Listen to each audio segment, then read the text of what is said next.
오늘 우리가 함께 찬양을 먼저 드렸는데 찬양 두 번째 곡 기억하십니까, 여러분? 지금은 엘리야 때처럼 주 말씀이 선포되고, 그 다음 가사가 뭐였죠? 예? 또 주의 종 모세 때와 같이 예배가 회복되네. 예. 그 다음에요. 들판은 비록 추수할 때가 이르러 들판은 휘어졌네. 그 다음에요. 우리는 추수할 일꾼 되어 주 말씀을 선포하리. 예. 가사 참 은혜롭죠? 오늘 우리 자신을 뭐라고 선언하죠? 우리는 주의 말씀을 선포할 자들이다. 그것도 언제요? 마지막 때에.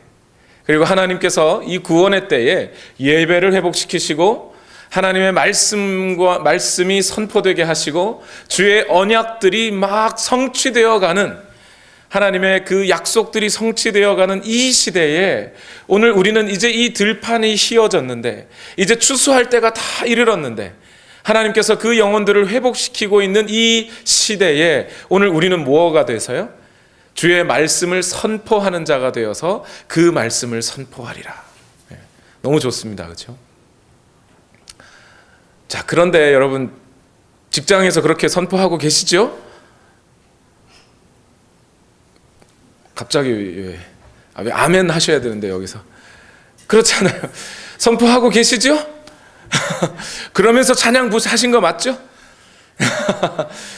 아니면 적어도 여러분의 삶에서 여러분의 이웃들에게 그렇게 하나님의 말씀을 선포하시며 이 하나님의 구원의 때가 이르렀다고 선언하시면서 이 찬양을 즐겁고 행복하게 그렇게 드리신 거 맞죠?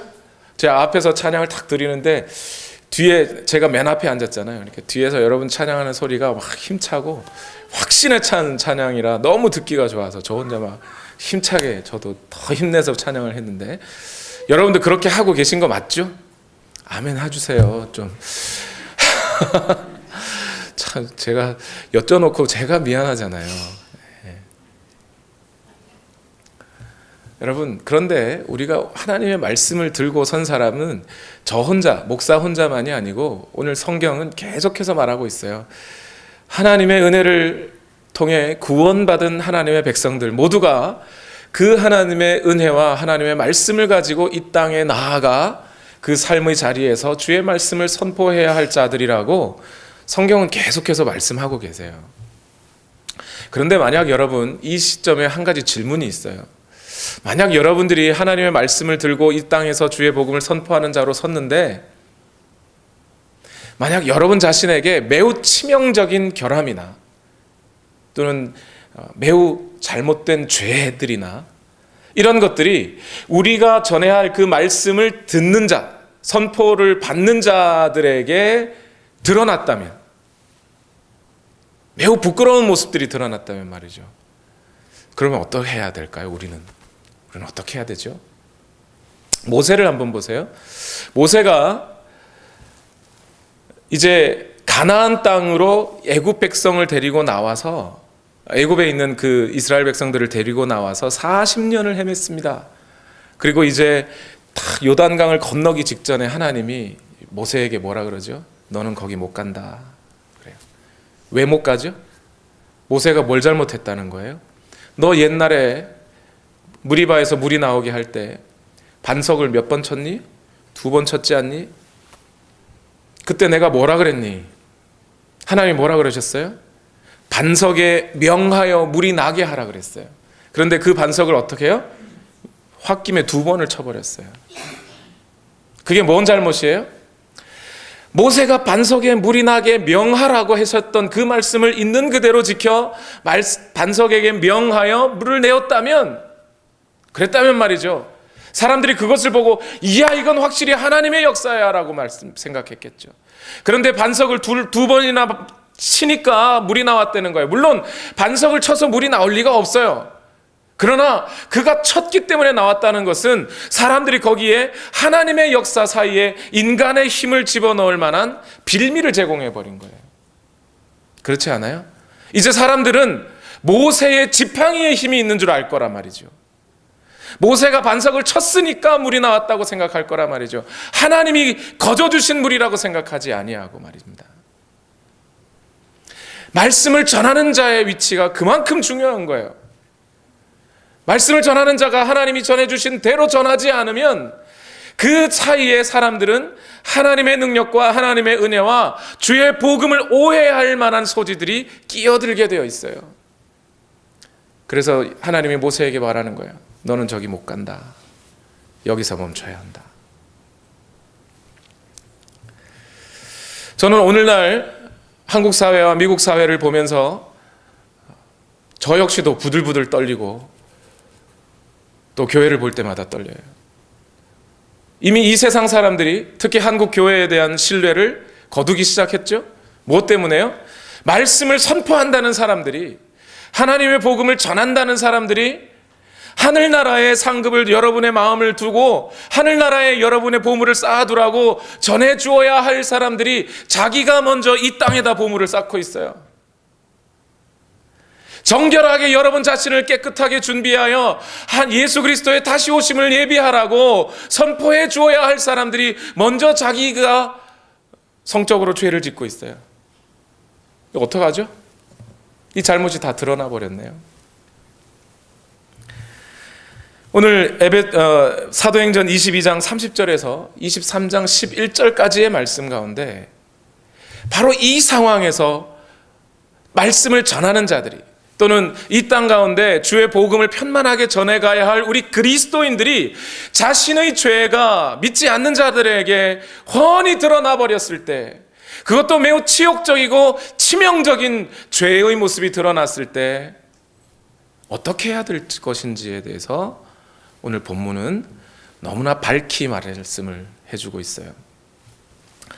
3차 전도 여행이 마칠 무렵 바울은 이제 예루살렘에 도착했습니다.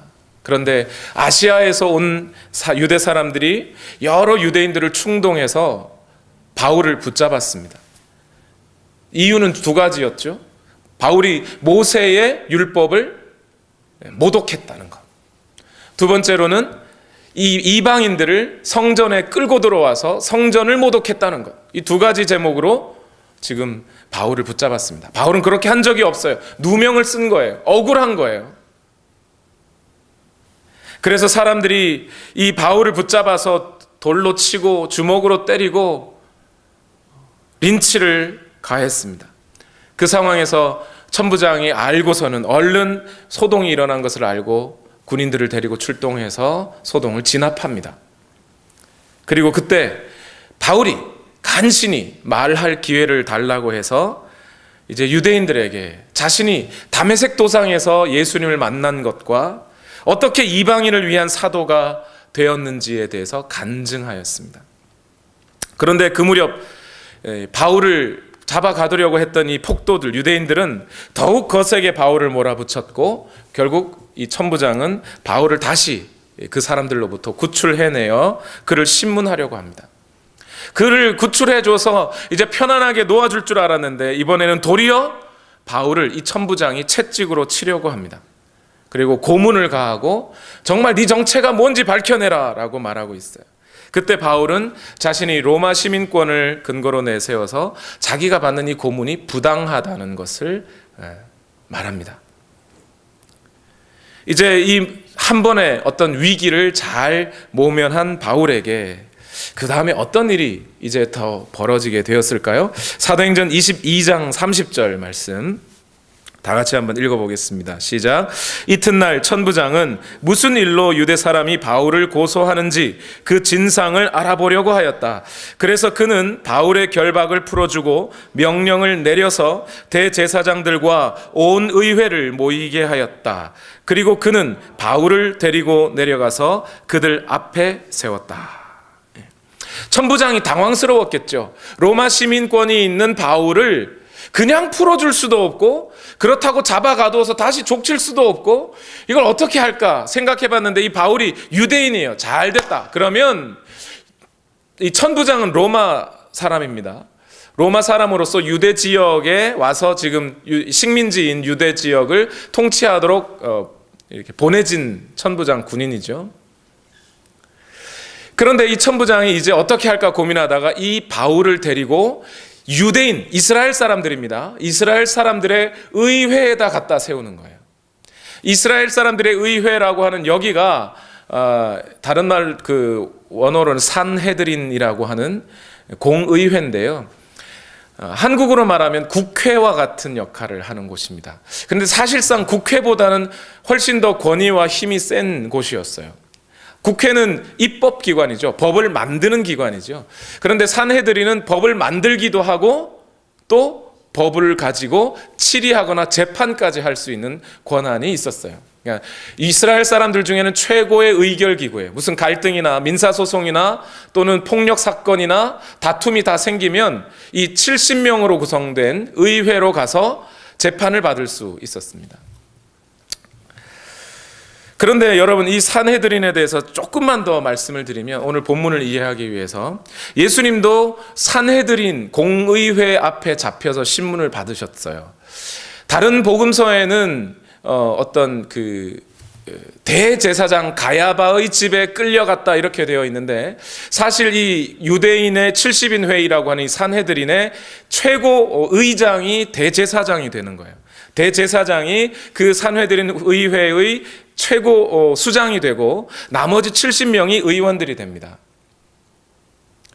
그러니까 대제사장 앞에 끌려갔다는 것은 공회 앞에 끌려갔다는 것과 같은 말씀이 되는 거고요. 누가복음에서는 그래서 그 부분을 공회에 끌려갔다라고 표현하고 있습니다. 그런데 예수님이 공회에 끌려갈 때 시간이 언제였어요? 낮이었어요? 밤이었어요? 혹시 기억하십니까? 가야바의 대제사장 가야바의 거기에 예수님이 끌려갔을 때 베드로가 뭐 하고 있었죠? 곁불을 쬐고 있었어요. 그 언제라는 얘기예요? 밤이었다는 겁니다. 밤. 그런데 산헤드린 공회는요, 밤에는 원래 재판을 하지 않아요. 낮에만 재판하고요. 그 다음에 안식일이나 절기 때도 재판하지 않습니다. 매일 모이긴 하지만. 그러니까 예수님을 밤에 불러서 그를 재판했다는 것은 산헤드린 공회 법상 합법이에요, 불법이에요? 불법이에요. 또 산헤드린 공회에서는 살인자에 대해서는 그 즉시 처벌하지 않습니다.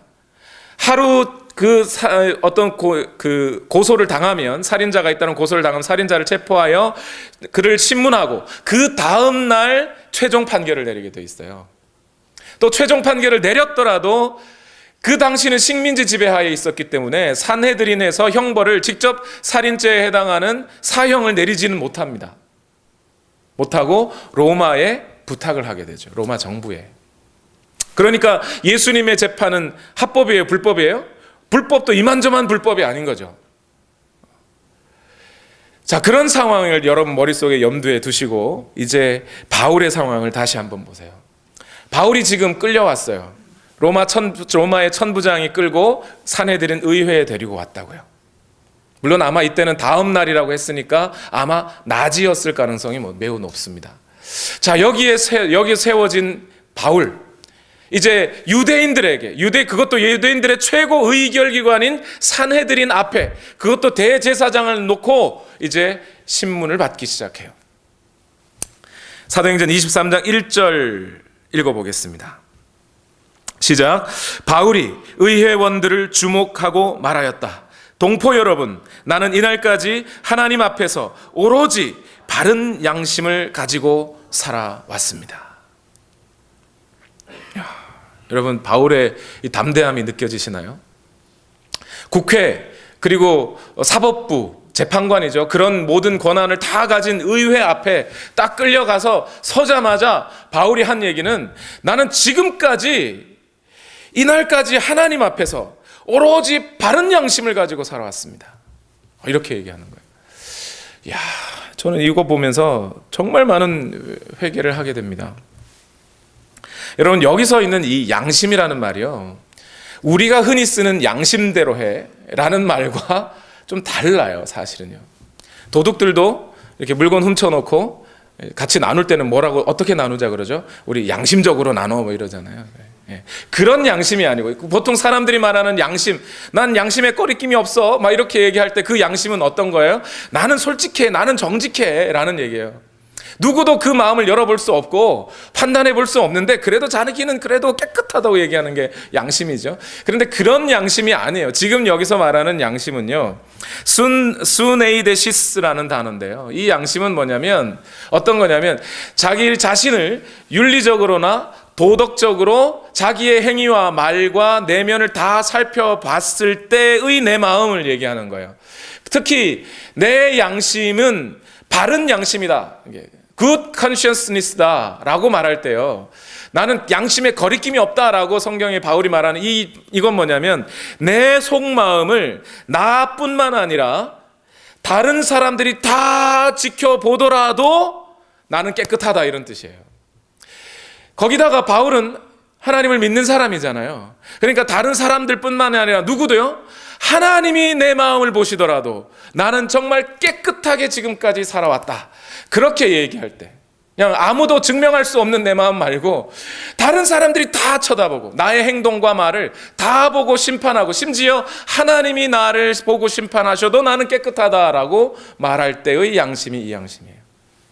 바울이 지금 나는 죄인이 아니다, 나는 뭐 하나님 앞에 죄인이 아니다, 이런 뜻이 아니라 지금까지 내가 살아온 것은 적어도 하나님의 율법 앞에 나는 최선을 다해서 깨끗하게 살아왔고, 또 지금 동포들 앞에 내가 어떤 말을 전하고 있는데, 예수 그리스도에 대한 말을 전하고 있는데, 이 말을 전하는 나는 한치의 어떤 양심의 거리낌 없이 나 자신의 이득이나 이런 것을 위해서 복음을 전하는 게 아니라 오로지 당신들 동포 여러분들이 제대로 예수 그리스도를 만나고 하나님 앞에 돌아오기를 바라는 마음에서 하는 것이다, 이런 뜻이에요. 나는 그런 부분에 있어서 단 한 번도 하나님 앞에 내 양심을 거리낄 것이 없다, 이런 거죠. 야, 이런 말을 할 수 있는 목사가 오늘날 과연 몇 명이 될까요? 솔직한 말로 저 역시 여러분 앞에 저 지금까지 깨끗하게 저 개인의 이득은 단 한 번도 추호도 생각한 적 없고 오직 여러분들을 위해서 복음을 전했습니다라고 말하기가 참 자신 없어요. 솔직하게요. 진짜로 솔직하게. 저 자신의 안위나 저의 어떤 미래나 이런 것들을 단 한 번도 생각해 본 적이 없느냐? 그렇지는 않아요. 하나님 앞에 사실 죄송스러운 거죠. 그런데 바울은 당당하게, 확실하게 공회 앞에서 나는 단 한 번도 내 마음에 양심에 거리끼지 않는다, 하나님의 뜻을 지켜왔고 지금도 당신들에게도 내 이득과 불의한 이득을 취하려 하지 않았다라고 정당하게 이야기를 해요. 그런데 바울의 말을 이렇게 쭉 보다 보니까요, 뭔가 한 가지 이상한 게 있어요. 지금까지 바울은 자신이 어떤 상황에 처해더라도, 어느 고난 중에 있더라도, 아레오바고에서 연설할 때도 그랬고, 예루살렘 성전에서 말씀을 전할 때도 그랬고요, 소아시아나 아가야나 또는 뭐 마케도니아 지방 어느 지방에서도 복음을 전할 때도 그랬고, 바울은 매우 냉철했어요. 현실을 판단하고 이 사람들에게 어떻게 말해야 될지를 잘 판단하여 처음부터 복음을 차근차근 설명하는 데 있어서 그건 뭐 타의 추종을 불허하는 사람이었어요. 그런데 오늘 말씀을 딱 시작하는 것을 보니 뭔가 좀 평소의 태도와는 좀 사뭇 달라져 있어요, 바울이. 그렇지 않아요? 시작부터 예수 그리스도를 증거하고 하나님의 나라의 선포를 그렇게 쉼없이 전하던 바울이 갑자기 공회 앞에 딱 서더니 나는 양심의 거리낌이 없다, 나는 양심의 거리낌이 없다고 자기 자신을 변호하기 시작했어요. 말이 잘못된 것은 아니지만 뭔가 좀 이상해요. 누가는 지금 이 본문을 기록하면서 바울의 이 태도에 대해서, 바울이 어떤 마음으로 이 말을 했는지에 대해서 정확하게 기록하지는 않습니다. 그러니까 저도 뭐라고 판단하기는 일러요. 그 다음 구절을 조금 더 읽어보죠. 사도행전 23장 2절 말씀이에요. 다 같이 읽어봅시다. 시작. 이 말을 듣고 대제사장 아나니아가 곁에 서 있는 사람들에게 바울의 입을 치라고 명령하였다.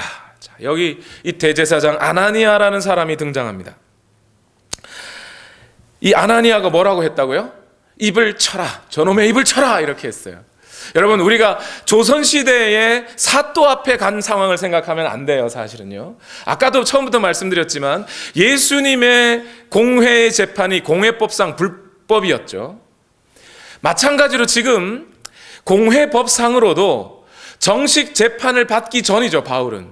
그래서 지금 제사장이 바울에게 저놈의 입을 쳐라! 라고 하는 이 명령은 불법이에요. 지금 형벌을 가하면 안 됩니다. 왜냐하면 적어도 형법상의 죄를 가지고 지금 그 공회 앞에 온 사람은요, 증인 2명이 있어야 돼요. 이 사람이 뭘 잘못했다라고 하는 증인이 2명 정도 있어 주어야 합니다. 그런데 지금 여기에는 그 증인이 없어요. 그냥 천부장이 바울을 데리고 온 것뿐이에요. 그리고 정확하게 이 사람이 자기 자신을 변론할 만한 기회도 아직 얻지 못했죠. 그런데 대놓고 지금 치라고 하고 있어요. 여기서 입을 치라는 건요, 그냥 개인과 개인이 만나서 이렇게 이렇게 치는 게 아니에요. 그렇게 입 치라는 게 아니고 채찍으로 들고 입을 치라는 거예요. 지금 형벌을 가하라는 얘기입니다. 이 모독도 이만저만 모독이 아니죠. 사람이 손을 들고 이렇게 입을 쳐도 기분이 나쁜데 이 채찍으로 지금 형벌을 가하라는 거예요. 입을 치라는 거예요. 저놈의 입을 찢어라, 이거랑 똑같은 거죠. 알고 봤더니 이 대제사장이 누구냐면 이름이 아나니아라는 사람인데요. 예수님이 태어나신 후, 그러니까 주후 48년에 제사장이 되어서 약 10년 동안 재직한 사람이에요. 근데 이 사람이 뭘로 유명한 사람이냐면 뇌물수수. 자기의 제사장직을 유지하고 얻기 위해서 뇌물을 주고받은 사람이에요. 그리고 그 후에도 자기 자신의 제사장직과 권력을 유지하기 위해 로마 정부에 아부를 해야 돼요. 그 아부하기 위해서 누구 돈 갖다 바치면 돼요? 지 돈 갖다 바치면 별 말이 없을 텐데 성전에 있는 헌금을 훔쳐서 갖다 바친 사람이에요. 이 사람이 얼마나 그렇게 악독하고 부패한 일을 했던지 유대인들 중에 게릴라가 나타나서 대제사장을 암살합니다. 나중에 그때 암살당한 사람이 아나니아라는 사람이에요. 악독한 사람이에요. 지금 바울이 사람 잘못 만나도 엄청 잘못 만난 거죠. 공정한 대제사장이라면 몰라도 이렇게 부패하고 타락한 대제사장이 있는 공회 앞에 끌려온 거예요. 그리고 이 악독한 아나니아는 이 바울의 변론을 듣지도 않고 대놓고 때리기 시작했어요. 때리라는 거예요. 자, 그 다음 바울은 어떤 행동을 했을까요? 23장 3절에서 5절 말씀까지 다 읽어보겠습니다. 시작. 그러자 바울이 그에게 말하였다. 회칠한 벽이여, 하나님께서 당신을 치실 것이요, 당신이 율법대로 나를 재판한다고 거기 앉아 있으면서 도리어 율법을 거슬러서 나를 치라고 명령하시오. 곁에 서 있는 사람들이 말하였다. 그대가 하나님의 대제사장을 모욕하오. 여기까지 읽죠. 드디어 터졌습니다. 바울이 당신 지금 불법하는 거라고 이야기를 해요. 그런데 바울의 말을 좀 정확하게 좀 잘 보실까요? 3절을 펴보세요. 당신이 율법대로 나를 재판한다고 거기 앉아 있으면서 도리어 율법을 거슬러서 나를 치라고 명령하는 것은 당신 불법하는 겁니다. 여기까지는 말이 맞죠? 그렇죠? 여기까지는 바울의 말이 틀리지 않습니다. 자기 자신을 변호할 수 있습니다. 근데 그 앞에 말을 보세요. 회칠한 벽이요, 하나님이 당신을 치실 것이요. 이건 좀 오바 아닌가요? 여러분 어떻게 생각하실지 모르지만 제가 볼 땐 이건 바울이 큰 실수하는 겁니다. 별 큰 잘못 아닌 것 같죠? 매우 큰 실수하고 있는 거예요. 저는 지난 시간까지 22장 말미에 올 때까지 바울이 특별히 실패하지 않았다, 실수하지 않았다고 말씀을 드렸어요. 저 역시도 바울이 여기서 무슨 매가 겁나서 하나님을 부인하거나 예수 그리스도를 부인하는, 믿음을 부인할 만한 그런 사람은 아니라고 생각합니다. 그런데 바울이 여기서는 좀 오바했어요. 그냥 당신이 지금 나에게 이렇게 하는 것은 불법입니다 라고 이야기한다면 자기를 변호할 만한 충분한 근거가 될 수 있어요. 법적인 진술이 될 수 있어요. 그런데 여기서 이 회칠한 벽이요, 이 회칠한 벽이란 말이 뭐예요? 허옇게 허연 벽이네요, 그죠? 허옇게 칠해놨는데 겉만 허옇지 밀면 쓰러질 벽이라는 거죠. 당신 지금 이렇게 하는 거 아주 위선자요, 당신. 라고 공격하는 거예요. 그리고 좀 더 나아가면 이것은 바울의 이 말은 이 산헤드린 공회의 권위자인 대제사장에게 그 권위를 도전하는 말이 되는 거죠. 큰일 났습니다. 여러분, 이 장면과 여러분 이 지금 공회에 끌려온 대제사장 앞에 끌려온 바울의 이 태도와 똑같이 우리가 비교해야 할 대상이 있죠. 누구일까요? 예수님의 모습과 비교해 봐야죠. 우리는 항상 여러분 다 그러지 않나요? 예수님이라면 어떻게 하셨을까? 예수님은 이 상황에서 어떻게 하셨을까를 늘 생각하시는 분들이시죠, 여러분. 그렇죠? 예, 아멘. 바울도 지금 누가도 똑같아요. 누가도 누가복음에서 공회에 끌려가신 예수님, 그리고 로마 정부인 빌라도 총독 앞에 끌려간 예수님을 보여주고 있고요. 사도행전 말미에 바울이 공회 앞에 끌려간 바울과 또 로마 정부 앞에, 특히 로마에까지 가서 로마 황제 앞에 끌려간 바울의 모습을 고스란히 누가복음 말미와 사도행전 말미에 보여주고 있어요.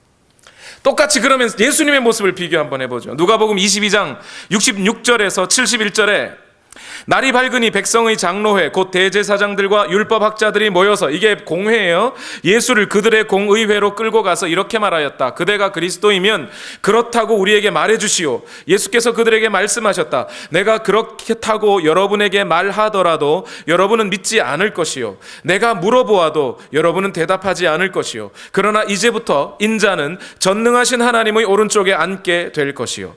그러자 모두가 말하였다. 그러면 그대가 하나님의 아들이요. 예수께서 그들에게 말씀하셨다. 내가 그라고 여러분이 말하고 있어. 그러자 그들은 말하였다. 이제 우리에게 무슨 증언이 더 필요하겠소? 우리가 그의 입에서 나오는 말을 직접 들었으니 말이요.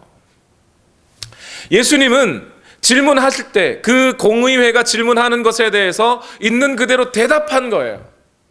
난 하나님의 아들이라고. 하나님의 아들이시니까요. 당신들이 도리어 지금 나를 하나님의 아들이라고 말하고 있는 것 아닙니까? 이게 지금 그들의 권위를 도전하는 게 아니라 예수님은 있는 것, 예할 때 예하고 아니요 할 때 아니요 하고 있는 것 뿐이에요. 그렇죠? 그런데 바울 역시 당신 지금 불법하는 것 아니요? 라고 하는 정도면 될 텐데, 거기다가 더 나가서 이런 회칠한 무덤이요, 하나님이 너를 저주하실 거라고 막 이렇게 나가버렸어요. 예수님은 죄가 없으시죠? 아마 바울은 여기서 조금 더 나가버린 것 같아요. 이게 바울의 큰 실수예요. 또 이 구절을 바울의 실수라고 보는 이유가 또 있습니다. 그 다음 구절에 보면, 4절 말씀에 보면 바울의 이 말을 들었던 사람들이 바울의 말을 뭘로 들었어요? 네가 대제사장을 모욕하느냐 이랬죠. 모욕하느냐. 여기 모욕하다라는 로이도레오라는 단어는요, 그냥 단순히 에 하고 놀리는 정도가 아니에요. 신약 성경에는 이 모이도레오라고 하는 단어가 이 본문을 포함해서 4번 나옵니다. 다른 본문에는 어디서 나오냐면요, 요한복음 9장 28절에 나와요. 그러자 그들은 그에게 욕설을 퍼붓고 말하였다. 너는 그 사람의 제자이지만 우리는 모세의 제자다. 그러니까 예수님에 의해서 눈을 뜬 맹인에게 신문을 하죠. 바리새인들이. 너 예수가 누구라고 생각하냐고 막 물어봐요. 그랬더니 이제 맹인이 당신들이 예수님 따르려고 그러시오? 왜 나한테 자꾸 그걸 묻소? 이러니까 바리새인들이 이 맹인에게 모욕하면서 말했다는 거예요.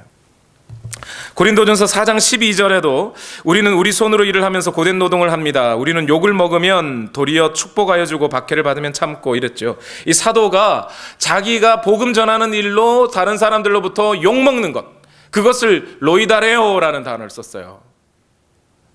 보통 문제가 아니죠. 심지어 베드로전서 2장 23절을 보세요.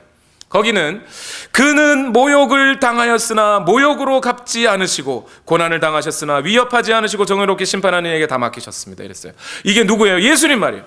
하나님이신 분이 피조물들에 의해 침뱉음을 받으시고 배신을 당하시고 머리에 가시면류관을 쓰시고 흉포를 입으시고 이러한 이 모든 과정들을 모욕당하심이라고 쓰고 있어요.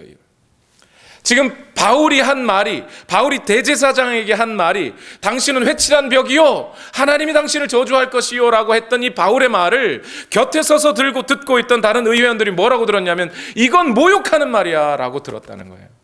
단순히 법적인 진술이 아니라고요.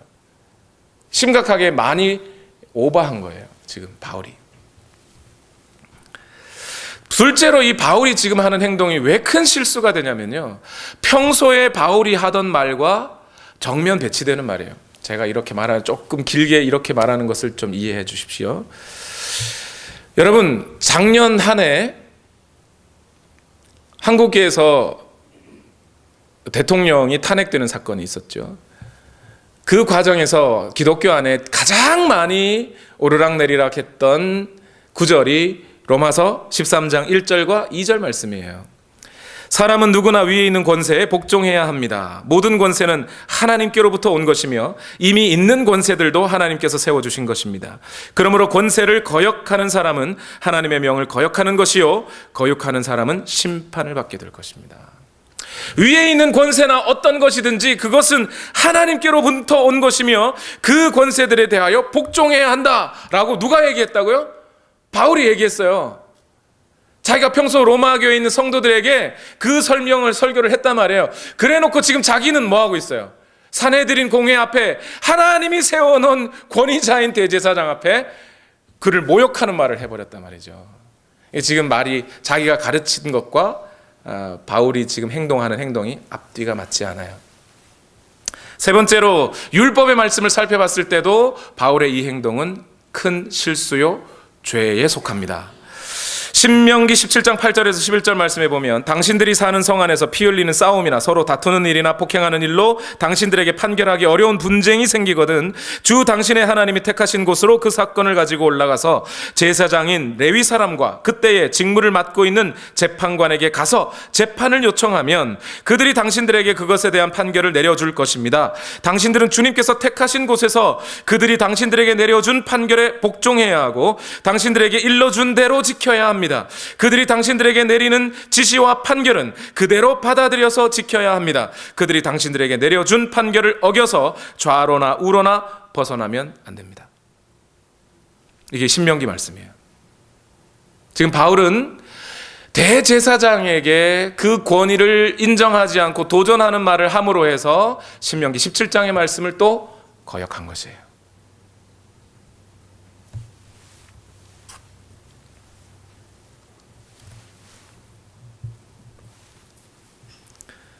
제 얘기가 억지같이 들리지는 않죠. 바울이 실수했습니다. 잘못했어요. 대제사장도 잘못했죠. 물론 큰 실수한 거죠. 그런데 바울도 그래서는 안 되는 거였어요. 그렇죠? 여기서 문제입니다. 중요한 건 바울이 평소에 자기가 성도들에게 설교한 대로 자기가 행하지도 않고 있고 심지어 신명기 율법의 말씀도 어겨버렸고 그리고 거기에 앉아서 평소에 바울의 마음이 뭐였어요? 내가 주님 앞에서 끊쳐지는 일이 있더라도 내 동족들이 하나님 앞에 돌아오기를 바란다. 예수님을 믿었으면 좋겠다. 했던 게 바울 아니에요. 그런데 그 동족들 앞에서 이제 공적으로 하나님의 나라를 온전히 선포하고 예수 그리스도의 복음을 전할 수 있는 절호의 찬스 아닙니까? 공회라고 하는 최고 의결 기관 앞에 선 것 아니에요? 근데 거기에서 가장 권위 있는 자라고 하는 그 사람에게 욕을 해버렸어요. 좀 전에 자기가 뭐라 그랬는데 난 지금껏 하나님 앞에 양심에 거리낌이 없이 살았다고 분명히 얘기해놓고 바로 그 자리에서 그 말이 끝나기도 전에 대놓고 대제사장을 욕해버렸어요. 권위에 도전했어요. 죄를 지어버렸어요. 어떻게 해야 됩니까? 이거? 사도행전 23장 5절 말씀을 보시죠. 다 같이 읽겠습니다. 시작. 바울이 말하였다. 동포 여러분, 나는 그가 대제사장인 줄 몰랐소. 성경에 기록하기를 너의 백성의 지도자를 욕하지 말라 하였어. 전 여기서 가슴이 좀 숙연해졌어요. 이건 성숙하다 못해 아름답기까지 합니다. 바울의 이 태도는. 왜 그럴까요? 여러분, 이러한 상황에 여러분 일반적으로 사람들이 닥치면 어떻게 해요? 내가 어떤 잘못을 했어요. 드러나게 잘못했어요. 또 사람들이 그것을 공적으로 고발해요. 너 지금 잘못하는 거야. 그럼 사람들은 일반적으로 뭐라 그러죠? 왜? 내가 뭘 잘못했는데? 제가 먼저 잘못했거든. 괜히 엄한 사람 죄인 만들지 마.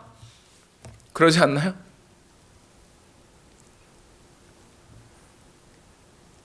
너는 뭐 완벽해? 너는 잘못 안 해? 사람이란 다 완벽하지 않잖아. 왜 나만 갖고 그래? 너는 실수 안 해? 정죄하지 마. 정죄하지 말라 그랬어. 뭐 이러면서 이런 태도를 뭐라고 그러죠? 방어적인 태도라고 그러죠. 그렇죠? 자신의 죄를 인정하지 않고 도리어 남의 잘못을 지적하여 자기를 보호하는 태도. 여러분, 보통 사람들은 다 이러지 않나 싶습니다.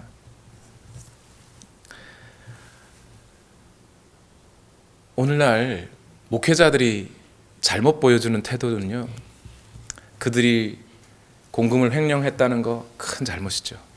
성적으로 타락했다는 거 큰 잘못이죠. 근데 문제는 바로 그 모든 잘못들이 들통났을 때 자신의 잘못을 부인하는 것, 내가 죄 있다고, 내가 잘못이라고 말하지 않고 도리어 자기의 잘못을 지적한 사람들을 향하여 너는 잘못 없냐고 그럴 때, 이러할 때 하나님의 영광이 가려운 거예요. 자신의 잘못을 인정하고 하나님 앞에, 바울은 지금 이렇게 하죠. 죄 때문에 내가 잘못을 범하게 되었다고 말하지 않아요. 자기의 죄를 다른 사람의 행동, 다른 사람의 또는 잘못된 행동과 연결짓지 않습니다. 내가 잘못한 건 잘못한 거라는 거예요. 그리고 그 잘못을 어디 앞에 세워놔요? 하나님의 말씀 앞에 자기를 세워요.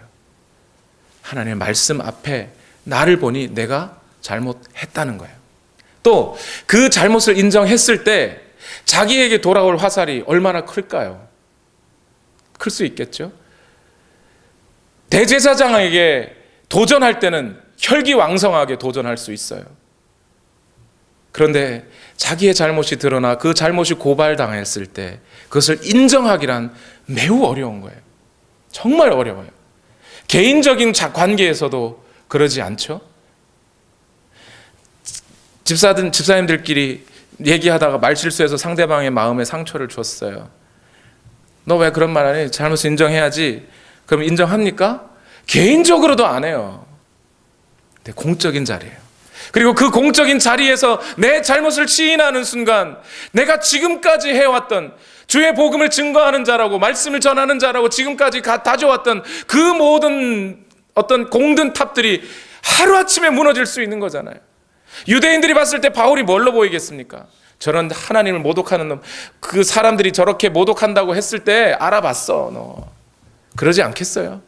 그 말들이 예상되지 않습니까? 그 순간에 자기의 잘못을 인정한다는 건 제가 볼 때는요, 열에 한 명, 백에 한 명 할 수 있을까 말까 한 거예요. 그런데 그 어려운 일을 바울이 해내네요. 그죠? 근데 제가 안타까운 것이 한 가지가 있어요. 오늘날에는 이와 같은 사람의 기본적인 태도에, 기본적으로 자기 자신의 죄를 인정하지 않는 이 태도에 불을 붙이는 학문들이 있어요. 그리고 그 학문들을 교회는 그것을 끌고 와가지고 사람들에게 알려주고 있어요. 뭐냐면 심리학이라는 거예요. 심리학. 프로이드라는 사람이 정신분석학을 했어요. 사람들의 정신을 분석했어요. 이 사람은 정상인을 분석한 게 아니고요, 병든 질병이 있는 사람들을 분석해냈어요. 그리고 그 질병이 있는 사람들의 어떤 정신을 분석해봤더니 그 질병의 원인이 아주 어린 시절에 있었던 어떤 제대로 성숙하지 못했던 일들, 그 상처라 그러죠, 흔히. 그 상처 때문이라고 결론을 내린 거죠. 그런데 문제는 이러한 상처를 누가요? 믿는 사람들이 끌고 와요. 끌고 와서 내적 치유라는 이름으로 가르쳐요. 근데 이 내적 치유라는 말을 잘 보세요. 생각 한번 해보세요. 오늘 내가 잘못이 있어요. 그 잘못이 어린 시절의 상처 때문이에요. 그 상처는 누구가 줬어요? 주로 가족들이 줘요. 엄마나 아빠나 형이나. 결국 뭔 뜻이 되는 거예요? 사실 알고 보면 그게 정신질환도 아닌데, 단순히 자기 잘못인데, 자기 성격인데, 자기가 책임져야 할 일인데, 자기 죄인데, 그 죄를 인정하지 않고 그 죄가 무엇 때문이라는 거예요? 그건 죄도 아니고 뭐라고요? 정신질병이라는 거예요. 자기의 성격은, 내가 이런 성격이 될 수밖에 없었던 것은 내 책임이 아니라 어린 시절 받았던 상처 때문인데, 그 상처는 엄마가 줬어, 아빠가 줬어. 그러면 어떻게 되는 거예요 대체? 그 엄마 아빠가 나쁜 놈들이네. 그렇죠? 나를 이런 놈으로 만들었으니, 나를 죄된 인간으로 만들었으니 그 엄마 아빠가 나쁜 사람들이에요. 그런 걸 교회에서 가르쳐주고 있더라고요. 뭐 하는 짓이에요 대체? 복음은 뭐냐면 너에게 죄의 있음을 인정하라는 거예요. 죄라는 것은 이미 아담과 하와 이후로 모든 사람에게 죄가 있다. 그런데 사람들이 죄를 인정하지 않아요. 그러니 하나님이 뭘 주셔요? 율법을 주시는 거예요. 율법을 줘서 무엇이 죄이며 그 죄가 너희 안에 있다는 것을 발견하라고 주신 거예요, 율법은. 그래서 로마서 7장에 말하잖아요. 탐내지 말라라고 하는 법이 오기 전까지는 내가 탐내는 것이 죄인 줄도 몰랐고, 탐내는 그 죄가 내게 있는 줄도 몰랐다는 거예요. 그러나 율법이 와서 나에게 그 탐내는 것이 있다는 것을 알려주더라. 그러니 내가 죄인이라는 것을 인정할 수밖에. 그 죄를 가지고 어떡하라는 거예요 이제. 예수 그리스도의 십자가 앞에 끌고 와서 십자가 앞에 내려놓고 내가 잘못했습니다, 내가 죄인입니다 하라는 거잖아요. 그게 복음이에요. 그렇게 예수 그리스도의 십자가 앞에 너희의 죄의 짐을 내려놓으면 예수 그리스도께서는 어떻게 하시겠다고요? 용서해 주겠다.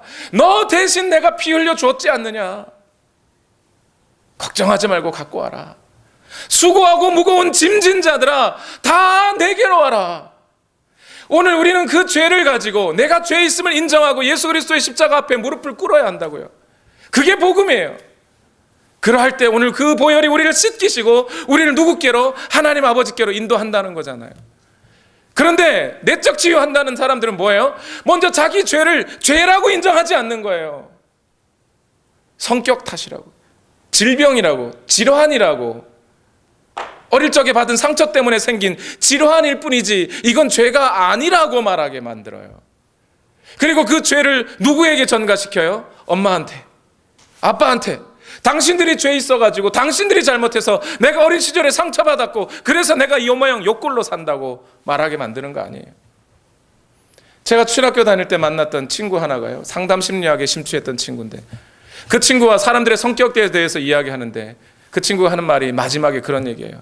에이, 왜 하나님은 나를 이렇게 만드셔가지고. 뭔 말이에요 이 대체?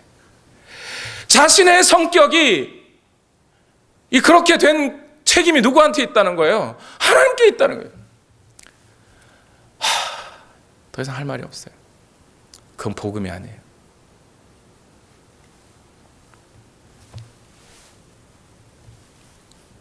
그러나 바울은 그러지 않습니다.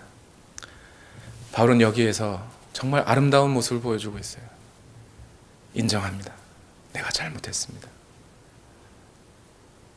바울은 그냥 돌이켜서 다른 사람들에게 가서, 아니면 저 구석탱이에 가서 기도하면서 하나님 내가 잘못했어요 이게 아니고요, 그 자리에서, 내게 죄가 발견된 바로 그 자리에서 내 잘못을 인정하고 사과하고, 그리고 그 내가 죄인 것은 바로 하나님의 말씀 앞에 나를 세워놨을 때 나는 분명히 죄인이라는 것을, 잘못한 것이라는 것을 인정합니다. 이것이 여러분, 이게 성령 충만한 사람의 모습이에요. 이게 성령 충만한 거예요 여러분. 성경에 에스겔서에 하나님이 그렇게 말씀하셨죠. 성령이 너희에게 임하시면 성령께서 무슨 역할을 하신다고요? 너희의 굳은 마음을 제거하시고 부드러운 마음을 주사.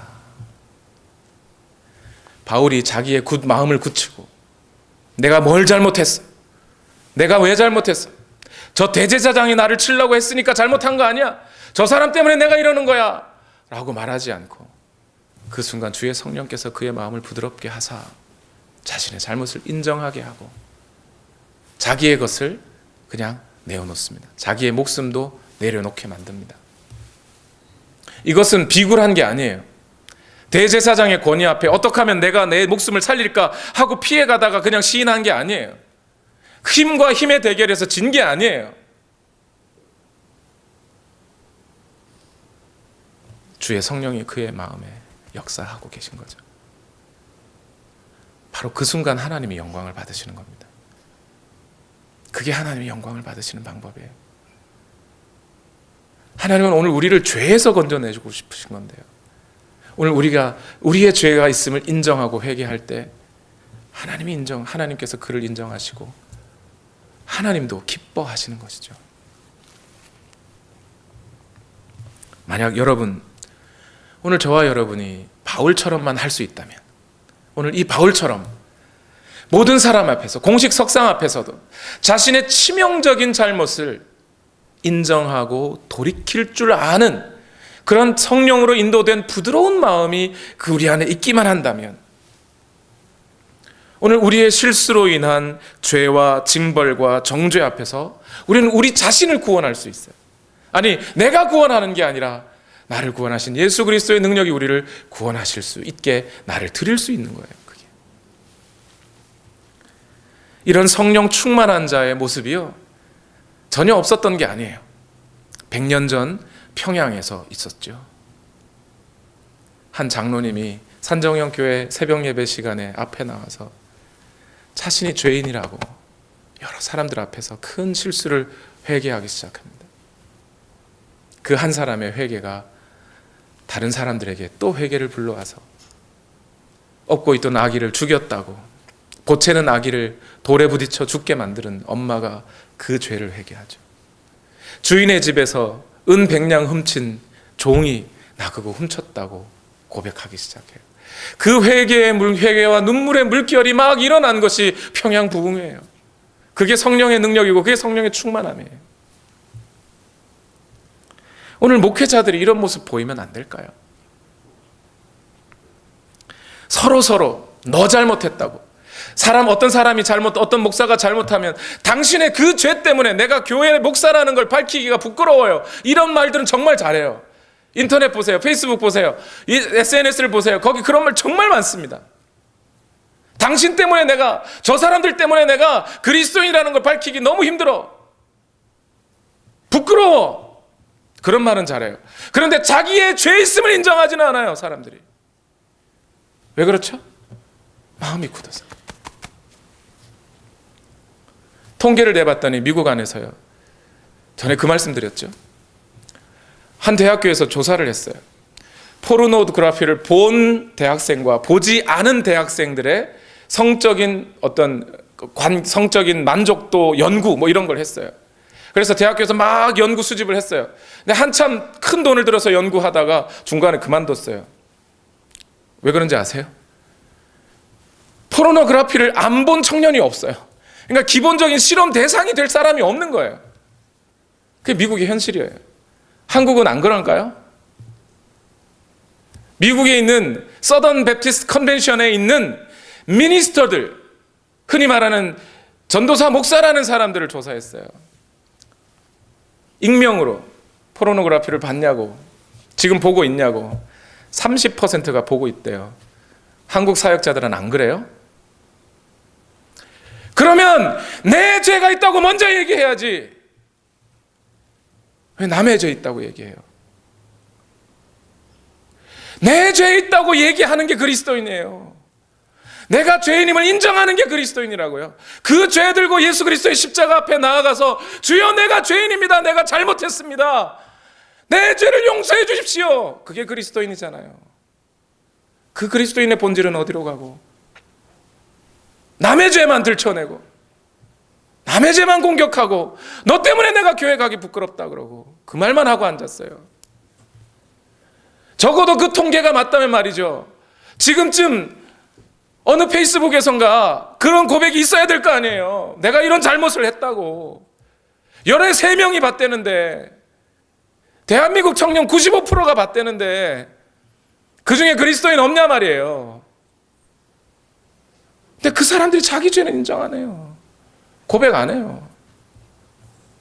그러면서 남의 죄만 자꾸 들먹이는 거죠. 원래 오늘 말씀은 더 뒤로 가려고 그랬는데 오늘 여기서 끝내겠습니다. 여러분, 우리 시간 다 같이 두 눈을 감아 보십시다.